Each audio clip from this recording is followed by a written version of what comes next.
Hi there, my name is Dan.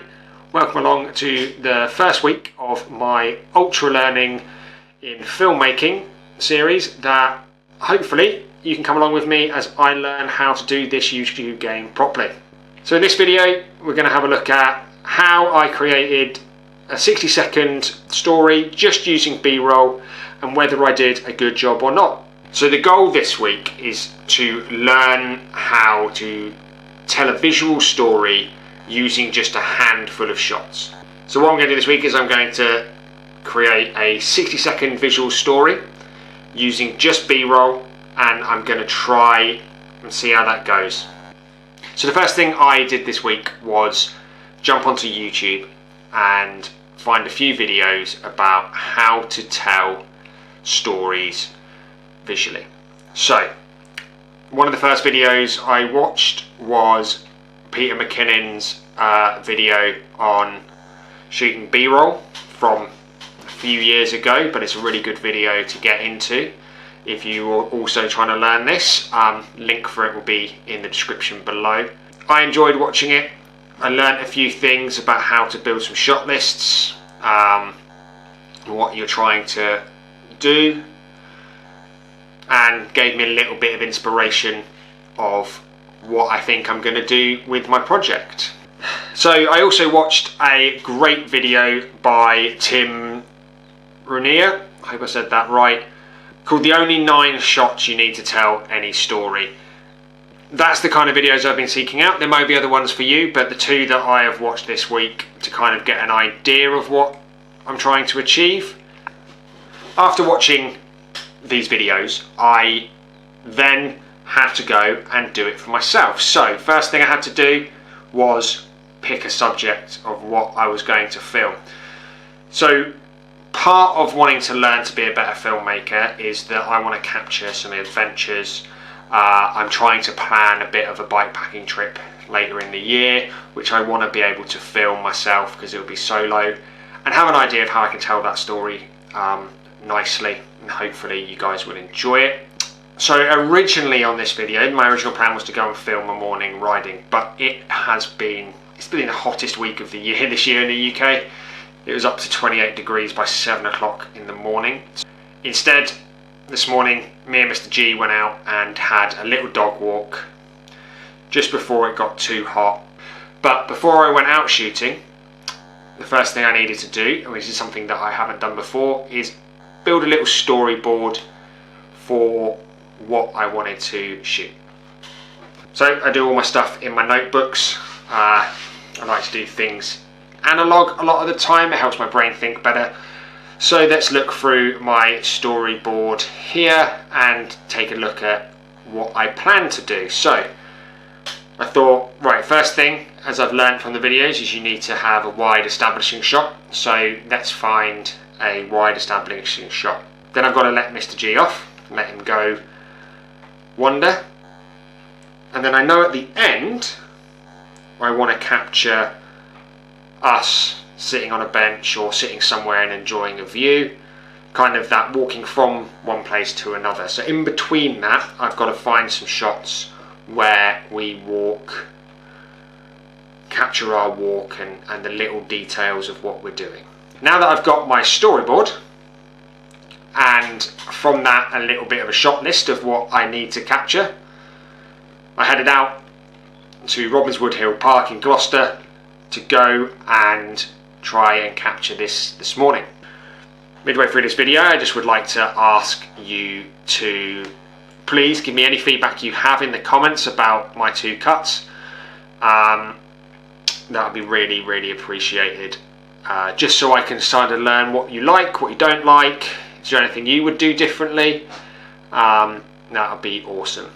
So after going out filming, spending the morning editing, I've created 2 versions of my short 60-second story of my dog walk this morning. One with just the ambient sound of the camera, and one with some music. I will first play the one with the ambient sound.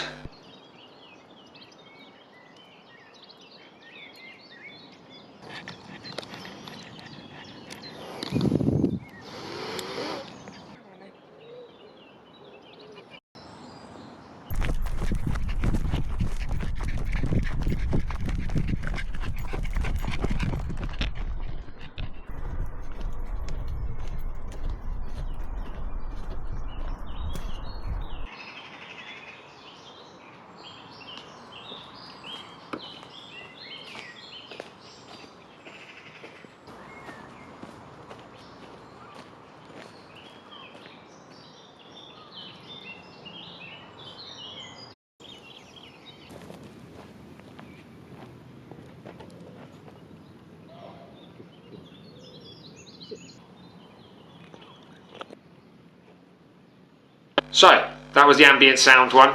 Let me know how it went.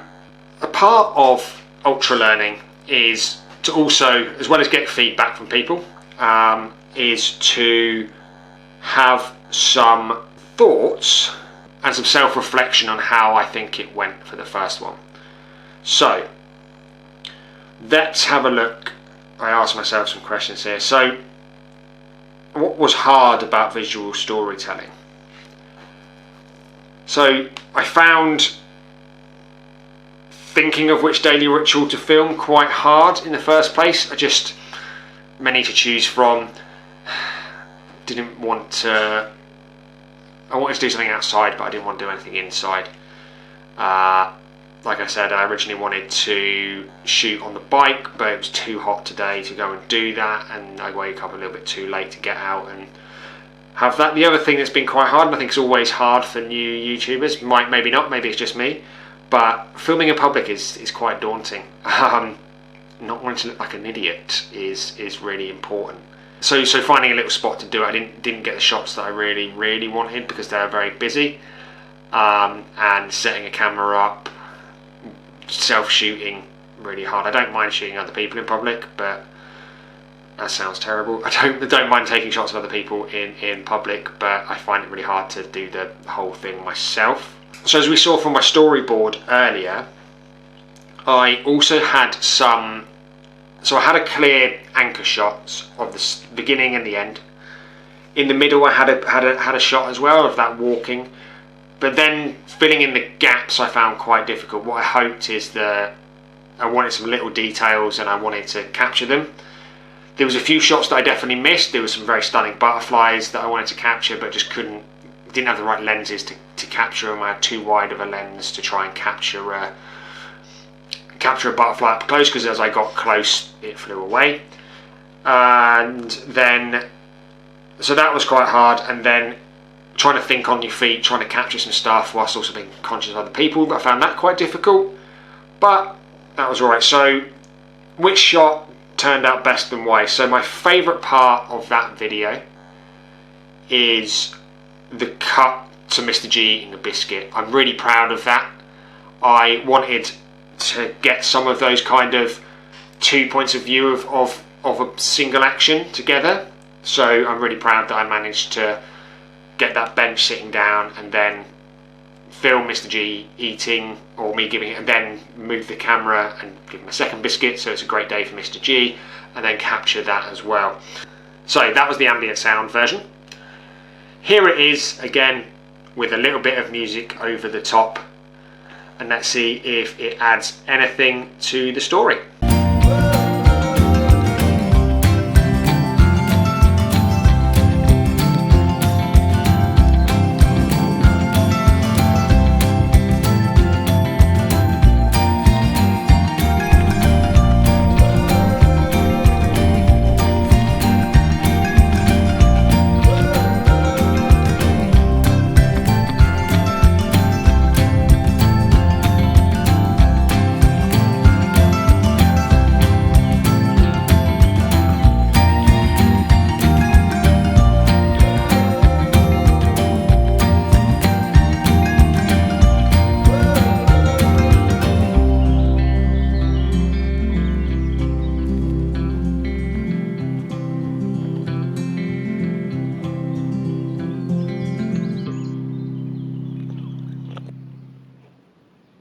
So we've seen both versions of the video.